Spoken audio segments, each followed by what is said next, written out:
Todo dia que sai de casa, você pode já com aquela fé: eu estou em aliança com Deus, nenhum mal me sucederá, praga nenhuma chegará na minha tenda. Obrigado, Senhor. E se vier uma desconfiança no seu coração, diz: não, está amarrado isso, não vai me atacar, porque eu sou de Deus, esse mal não vai entrar de jeito algum. E fica firme, porque nós temos que fazer várias coisas. E algumas delas Paulo escreveu lá na primeira carta aos Tessalonicenses, no capítulo 5. O apóstolo Paulo estava doutrinando a igreja. Ele foi o homem que Deus usou para doutrinar a igreja. Jesus disse para os apóstolos: olha, tem muita coisa que eu preciso falar para vocês, mas vocês não têm estrutura agora. Depois eles serão mostrados. Em outras palavras, né? Estou falando da conversa dele com eles. E o apóstolo Paulo foi um desses que Deus usou para poder trazer para nós as Escrituras. O Novo Testamento é o Velho explicado. Tudo isso já estava na Bíblia. Então, não vamos ler o Velho, vamos ler, porque ali não vamos ver os detalhes. Mas ali está resumido. E aqui o apóstolo Paulo fala para nós, primeiro aos Tessalonicenses, fica quase perto do livro dos Hebreus, capítulo 5, versículo 14. Ele fala de uma coisa que nós cristãos precisamos fazer aqui na nossa igreja e em qualquer outra igreja. Rogamo-vos também, irmãos, que admoesteis os exorteiros, consoleis os de pouco ânimo, sustenteis os fracos e sejais pacientes para com todos. 4 grupos de pessoas ou 4 atitudes que nós devemos tomar. Primeira é com os desordeiros. Não é que aqui na igreja tenha gente que chega aqui, fica em pé na cadeira. Não, todo mundo aqui é educado, não faz nada disso. Pode ser que um dia ou outro apareça algum que é maldoso e corta a poltrona. Coitado, porque dá prejuízo, né? Você não cobra nada nem para entrar nem para sair. Quer dizer, é só maldade mesmo. Mas tem pessoas que são desordeiras. No coração delas não tem uma ordem, a ordem de Deus. Elas fazem o que quer. E na Bíblia, no Evangelho não é isso. No Evangelho nós somos ovelha do pastoreio do Senhor Jesus. É Ele que faz os pregadores correr de um lado para o outro da Bíblia, na consagração deles, para poder trazer uma mensagem atual, que vai falar o seu coração e que vai pôr as coisas em ordem. Quando você está na desordem, um desordeiro, o inimigo está feliz, porque você nem presta atenção no que Deus está falando. E às vezes é até meio fanático. Não, pegou uma coisa assim, tem que ser. Mas outra que Deus advertiu, você nem entendeu. Você chega no Evangelho sem saber nada. Pode ter sido o melhor de alguma religião, mas o Evangelho não tem nada com as religiões. Até no Evangelho não se faz dele uma religião. O Evangelho é você consulta a Bíblia todo dia, vai lendo, não com aquela pressa, aquele desespero para saber tudo, mas você confia que Deus vai lhe ensinar. E em casa você lê, às vezes chega na igreja, o pastor prega exatamente aquilo que você leu, mas que você não entendeu. Ah, meu Deus, que coisa bonita! Então eu estou entendendo agora. Então uma das nossas funções é admoestar os desordeiros. Sabemos que uma pessoa não está bem com sabedoria, às vezes nem diretamente. A gente conta um caso, uma parábola, criamos uma situação e a pessoa entende e ficamos quietos. E depois vemos que o procedimento dessa pessoa mudou. Porque se continuasse na desordem, ela ia pecar, ela ia fazer coisas que muitas vezes seriam um caminho sem volta. E depois ela iria na perdição eterna. Eu sempre me preocupo com a perdição eterna, porque é eterna. Uma coisa eterna nunca vai ter fim. A pessoa entrou na perdição, ela simplesmente entrou num caminho que Deus vai ter que agir na vida dela e ela vai ficar afastada do Senhor Deus por toda a vida. Aqui Ele age convencendo. A pessoa tem o Espírito Santo que quando você ouve a palavra de Deus... Tem um rapaz que me contou uma vez que ele foi no cinema com a moça e ali arrepiaram. Mas ele andava pregando para ela. Deram uns agarros que não devia dar, né? Quando terminou, já saindo assim, eu disse, quero te fazer uma pergunta. Isso é a sua fé? E missionário, eu morri de vergonha. Não, a minha fé é diferente, eu sou um canalha, eu fui errado e tal, você me perdoa. Esse eu não tinha explicação para dar. Quer dizer, a pessoa chamou a atenção dele e disse, missionário, o negócio é sério. E é sério mesmo. Quer dizer, Deus usou uma pessoa que nem é da fé para poder chamar a atenção. E ela disse assim, ela gostou da coisa, mas depois me perguntou. Quer dizer, Deus estava usando a palavra para tocar nela e ela se desesperou depois. Ué, então é tudo igual? Não, é um desordeiro. Pessoa que faz isso é um desordeiro. Nós temos que, onde quer que formos, estivermos, dar o bom testemunho de Jesus. Por quê? Porque Ele é a verdade. Por quê? Porque sem santidade nós não veremos a Ele. E a pessoa que se perder, como está falando, daqui a trilhões de anos ela vai estar na perdição. E nós que fomos ser salvos, nós vamos estar aqui trilhões de anos, e ela trilhões de anos. Ela vezes trilhões, nós vezes trilhões. Ela vezes os trilhões de trilhões de trilhões, vezes trilhões, trilhões, trilhões, que nunca vai ter fim. E nós vamos ter também, só que é no céu. O mundo da perfeição. Nós vamos conhecer Deus como dele somos conhecidos. Deus não tem problema, nós não vamos ter problema. Ali nós vamos simplesmente ser uma verdadeira bênção, porque o pecado de Adão nos tirou dessa bênção. Seria um mundo diferente do que é. Mas não vamos falar mais do pecado dele, que agora nós estamos em Cristo. Vamos falar do pecado dele para quem está perdido, para poder entender que com Jesus ele vai ter a felicidade do céu eterna. Vale a pena. Desde pequeno eu ficava firme. Não, o negócio é que eu vou estar com Jesus. E se Jesus não vier até o dia que ele me levar, então eu vou na frente de vocês. Agora, o dia que ele voltar, vocês não vão na minha frente, porque os que estiverem mortos com Cristo ressuscitarão primeiro. Os vivos vão ser transformados, vão seguir. Eles vão ter esse privilégio. E não importa se a gente vai antes ou depois. O que importa é que quer vivamos, durmamos ou estejamos trabalhando, a gente esteja com Jesus no coração. Esse é o primeiro caso. Temos que admoestar, tudo com sabedoria, irmão. Não tenta estender o dedo não, porque quando você estende um dedo para a pessoa, no mínimo 3 está estendendo para você aqui. Ó. Você está com 3 vezes a acusação. O que mais? Consoleis os de pouco ânimo. Infelizmente na igreja tem pessoas que não têm ânimo. Tem, mas é muito pouco. Elas não reagem ao inimigo. Estão sempre caindo. Não é só aqueles que estão sempre doentes, não. Também precisam ser essas pessoas consoladas. Consolar o que é? Dar solução do problema. Então, mas tem pessoas que estão sempre com problema de tentação, e estão dizendo, Deus, eu não quero, mas vai. Tem até uma música minha que Deus me deu para escrever. Eu escrevi ela um dia, uma madrugada que eu estava orando, 4 horas da manhã. E eu pensei naquele crente que é fraco. Que chega, Deus, me perdoa, eu prometo que eu não vou fazer mais. Depois faz. Quem ia cantar essa música era a Carmen Silva, já estava até tudo preparado para ela, mas o médico proibiu que ela fosse ao Rio já com a saúde abalada, aí ela veio a falecer com aquele vozeirão dela. Mas o rapaz que pôs a melodia canta bem, e eu já acertei com ele, está faltando um pouquinho para você pegar aí. Quantas vezes, como é que é? Eu prometi e não fiz e tal. É bonita a coisa.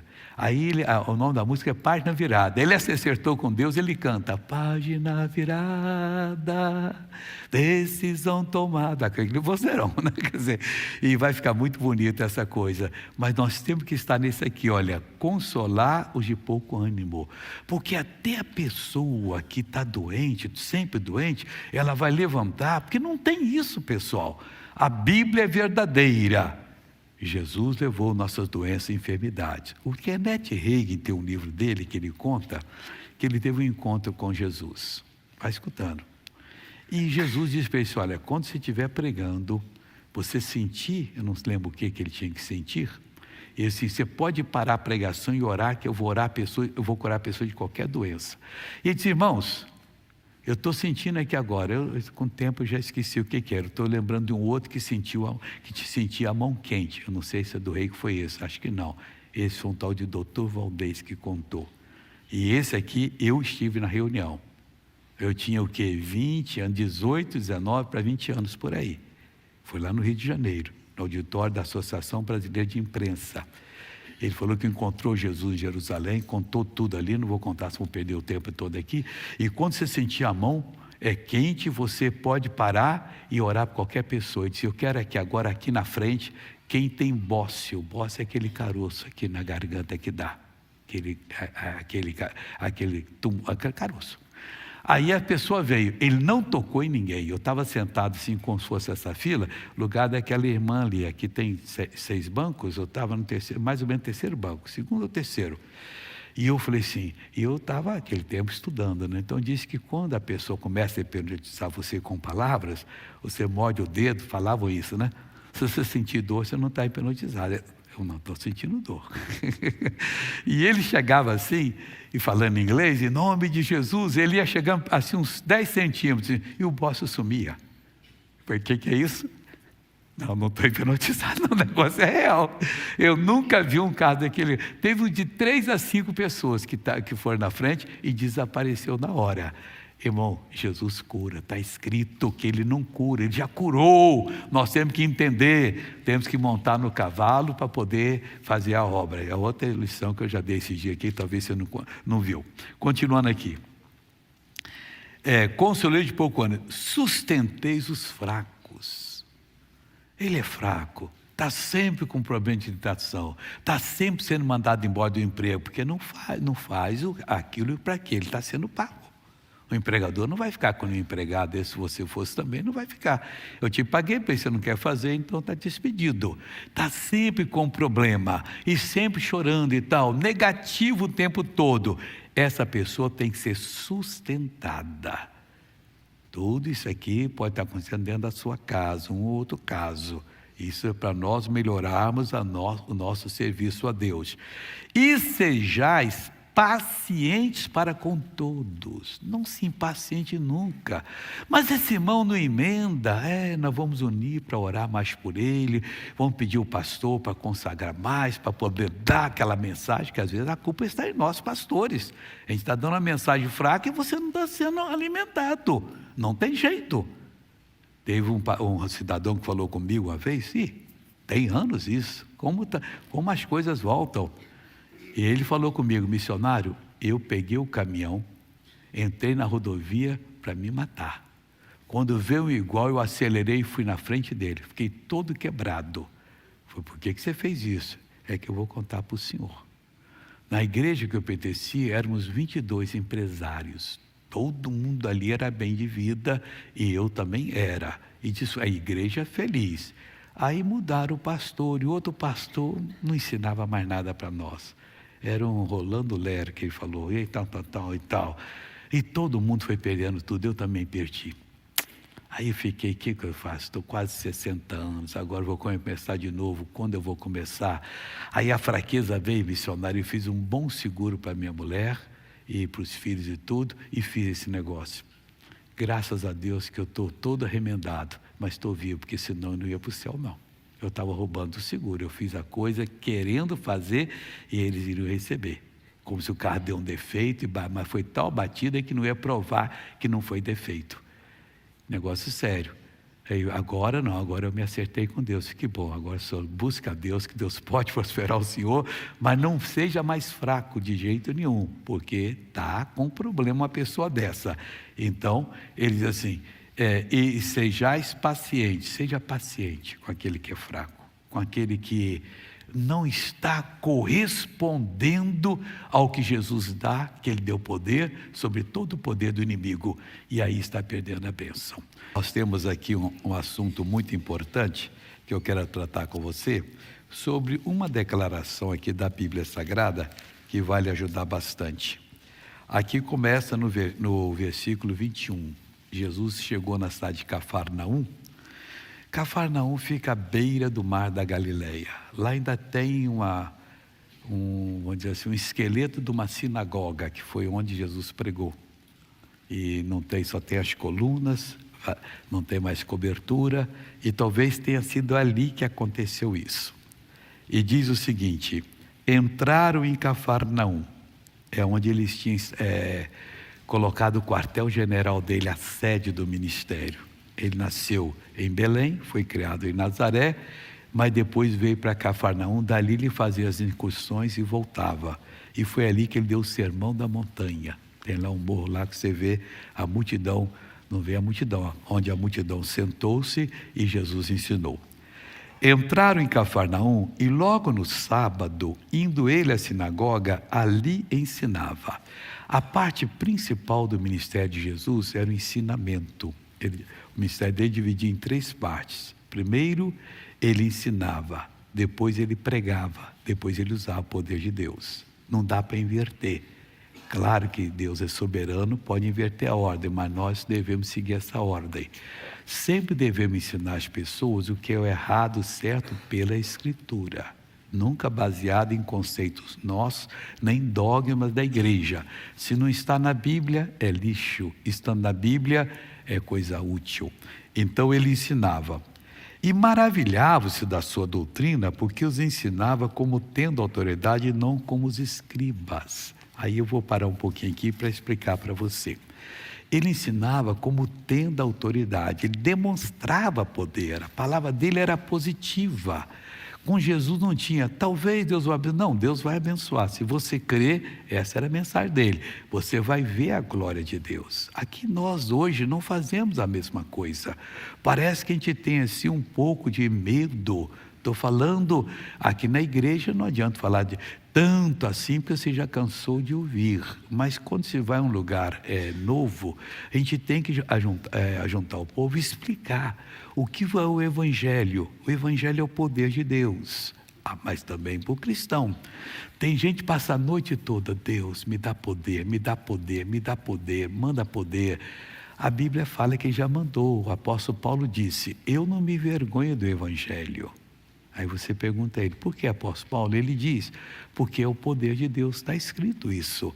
Então, se o Evangelho é o poder de Deus, então já mandou o poder para nós. Como é que eu vou entrar na posse desse poder? Estudando a Bíblia Sagrada, sendo ensinado pelo Espírito Santo dentro da palavra. E o Espírito Santo ensina, irmãos, ele mostra para nós onde é que estamos errando e o que nós devemos fazer para acertar. E tendo essa certeza, então nós vamos falar com autoridade. E se eu chego diante de um povo, já preguei em países que a maioria não era cristão, como a Índia, várias vezes. E ali um dia o pastor indiano estava rindo. E eu perguntei a ele, por que você está rindo? Ele disse, missionário, esse pessoal é hinduísta. A maioria da população da Índia é hinduísta. Falei, como é que você distingue o hinduísta? Primeiro que ele põe aquele negócio aqui na testa. Aquilo aqui significa hinduísta. Segundo é pela roupa extravagante. As mulheres estão tão bem vestidas, elas que vestem assim. Roupas cheias de cores diferentes. Eu estava uma vez no interior da Bahia, e lá nessa cidade tinha muito cigano. Eu perguntei, o que vocês são? Porque estava todo mundo vestido assim. Nós somos ciganos, que eles também gostam, as mulheres vestidas desse jeito. E também Deus operou. Aquele dia Deus fez muito melhor. O que eu estou mais impressionado é porque não são cristãos, eles não conhecem o Evangelho. O Senhor pregou, ensinou, eles assimilaram, estão recebendo essas bênçãos. Então nós acertamos no ponto. Nós estávamos ensinando ali como quem tem autoridade, e Jesus tinha autoridade. Nós temos através do nome dele, nós temos porque ele nos deu o poder de usar o nome dele contra o mal. Mas a nossa mensagem não pode ser mensagem de dúvida. Talvez Deus queira fazer de você uma bênção. Como é que Deus, podemos falar isso? Se Deus fala que nós temos que ter tratamento igual para todo mundo, é equidade. Se tem que ter tratamento igual, eu vou dizer que talvez Deus não queira que você prospere. Eu estou mentindo. Ele não pode dizer, você eu quero próspera, a senhora não, a senhora eu quero mais ou menos. Você eu quero passando fome. Não tem isso, pessoal. Todo mundo é filho, todo mundo tem o mesmo direito.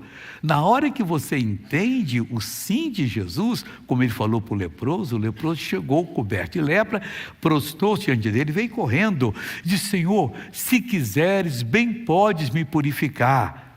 Aí o que Jesus falou? Estendeu a mão em cima da lepra dele, você não presta, não. quero, fique limpo agora. O homem ficou limpo. O pessoal ficou desesperado. A pessoa lá, um leproso voltar tudo atrás, que a lepra às vezes come pedaço do corpo da pessoa. Eu já conheci vários leprosos que não tinham pedaço dos dedos e tudo. E lembro de um que foi curado no início do nosso ministério no Rio de Janeiro, em Jacarepaguá. Ele era quase mendigo, coitado. Talvez ganhasse pouco, o pessoal ajudava, e sempre com aqueles problemas assim no corpo. Eu dizia que não tinha problema, que a lepra, diziam, a lepra não é contagiosa, a gente não tinha tanto esse negócio. Mas um dia ele foi na nossa reunião, ele ficou curado. Olha, depois da oração, o cara não tinha nada. E eu acho que foi até o missionário Coutinho que fez a oração. Nós trabalhávamos juntos, Coutinho já está com Jesus já. E então depois nós falamos, olha que coisa bonita aquele leproso. O pessoal da rua, como é que o senhor ficou bom? Foi lá na reunião do Caminho Eterno, a igreja chamava Cruzado do Caminho Eterno na época. E cheguei lá e Jesus me curou. Olha que coisa bonita. Então é isso que tem que fazer. A nossa autoridade tem que ser baseada na dele. E se eu não tenho? Você tem, mas você tem que buscar, você tem que ler a Bíblia, você tem que orar. Deus fala comigo. E Deus fala. Tem dia que você vai abrir a Bíblia, você vai começar a chorar. Deus, que coisa bonita. Vem uma palavra que vem ao encontro da sua necessidade, do seu anseio, da sua necessidade ali na hora. Chegou, Deus, o Senhor é muito lindo. Eu estava precisando dessa palavra. Já aconteceu comigo inúmeras vezes, de eu ficar chorando ali. Esse dia mesmo eu estava lendo uma coisa sobre Jesus, que coisa bonita. Aí você fica quase que perdido na presença dele ali, chorando, agradecendo ele por tal. Ele então ensinava, eles maravilhados da sua doutrina. A sua doutrina que você vai pegar da Bíblia é sua. Aquela que eu prego aqui é minha do jeito que eu entendi, mas você entende igual eu entendi, mas só de uma maneira diferente, que a sua necessidade não é a mesma que a minha. Então cada um de nós é igual uma família, tem 20 irmãos, hoje em dia não tem mais isso, mas talvez tenha umas vitoriosas aí que puseram, a dona Madalena parou em 5, foi esse menina, continua, seja igual a sua mãe. Pela metade, então, não quis, parou no 5, mas a médica também que não tinha jeito, falou assim, olha, o útero dela está fininho igual a folha de papel, se você continuar tentando aí, você vai levar a criança para o cemitério, porque não vai ter jeito. Aí, então, a senhora é responsável diante de Deus? Sou, então vou aceitar a palavra da senhora. A mãe dela só teve 34, umas italianas fortes, irmão. Forte mesmo. 34, e ela é a 34. Se parasse um 33, eu estava solteiro até hoje. Vê que coisa. Ela tem uma tia que morreu agora, com 103 anos. A tia dela teve 25 ou 26. Aí achou que era pouco, pegou um para criar. 2 foram embora, 26, e teve mais um, 27. 2 foram embora antes dela morrer. Ela deixou 26 órfãos aí, ela com 103 anos. Tinha gente lá com 80 e pouco. Olha como é que Deus faz. Deus sabe fazer a coisa. Então você tem várias pessoas, mas cada um é diferente. Tem um que não se dá bem com arroz, outro é com feijão, outro é com alface, outro é com alho, outro é com a cebola, que prove que há uma diferença. Mas a palavra que vem é a mesma. Agora eu vou passar para o campo espiritual. Não estou entrando nessa parte, quem fala é o doutor isso. Aqui eu estou falando da parte espiritual. Você tem o problema e eu prego a mesma mensagem, você entende e é curado. O outro entende um pouquinho diferente, porque para ele é o que Deus te falou aquilo, e a mesma palavra que hoje falou para você assim, amanhã ela fala mais um pouco, você está precisando saber mais, e vai falando. E por que Deus não falou tudo na hora? Você é desperdiçar, você não tinha capacidade de segurar, nem eu tenho, ninguém tem. Deus sabe dar exatamente. Ele é o pastor que nos leva aos pastos verdejantes. Então, maravilhava da sua doutrina, porque os ensinava como tendo autoridade, e não como os escribas que escreviam a Bíblia no hebraico, que é da direita para a esquerda. E uma pessoa estava falando comigo que eles faziam isso, não é porque era canhoto não, porque eles iam escrever em pedra, tinha um ponteiro, não sei se né? Alguém fala isso, pá, pá, pá, e fazendo a letra ali, porque ele sendo destro, a maioria é destro. Diz que só 10% da população que é sinistra. Sinistra italiana é canhota, à esquerda. Então, e fazendo a letra ali, aí depois ia escrever, vamos escrever, aí foi aprendendo a fazer assim, não sei se é verdade, né? Porque eu não estava lá para falar que foi desse jeito, mas me disseram isso. Continuando aqui agora. E estava na sinagoga deles um homem que tem um espírito imundo, o qual exclamou dizendo: que temos contigo, Jesus Nazareno? Vieste destruir o bem sei quem és, o Santo de Deus. O que fez Jesus?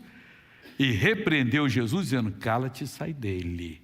Não adianta você chegar em casa, ficar falando para o seu familiar com aquela positividade, se você não experimentou ainda.